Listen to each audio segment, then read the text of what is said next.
you hit the nail on the head. If you don't have referees, you don't have a game. I mean, we can play short-sighted games and try to referee ourselves, but, the World Cup's going on right now. And given the passion behind that, if you don't have, a core of really capable referees, you're not going to get the end result that you want. The issue is that you can't have a World Cup if we don't have an incredible stable of referees that are helping out with the younger age groups. It's that entire pathway. And what we're seeing, not just in soccer, but across all youth sport, is there's a decline in referee numbers.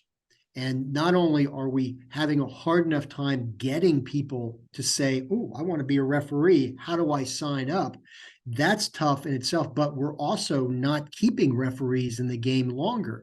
And part of the reason, and a very big reason, is the conduct that the referees have to put up with on the field of play from players, from parents, from coaches, that it almost becomes a very, as they say in the workplace, a hostile environment. And we don't put up with that, in any organization around the country. Why should we put up with it on the field of play? And so we have to be doing more and more things to give the referees the confidence that they're going to be safe.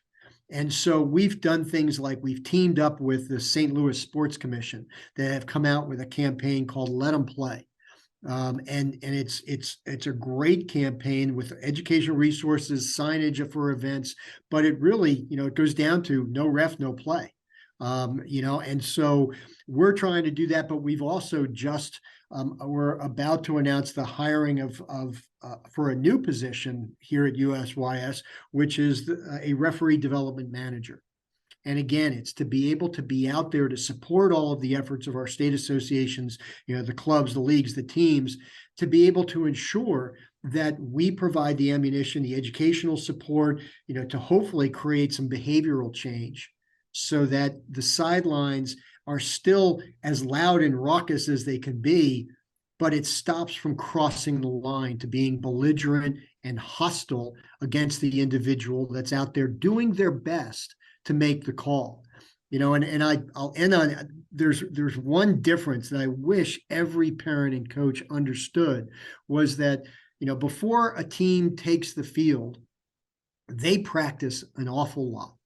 They go through 3-4 practices a week, or, whatever it is, they're getting their 10,000 touches on the ball to be able to make them better players.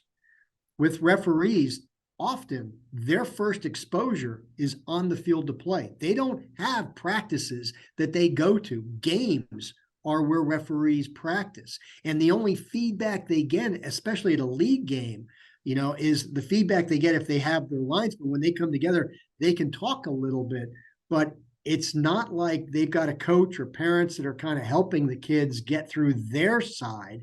They're kind of on their own. And if they have a choice of being able to do something they love, yet having a belligerent parent, player, or coach constantly chirping in their ear or coming after them in the parking lot, it's going to make it really difficult for them to want to stay. We have to change that narrative.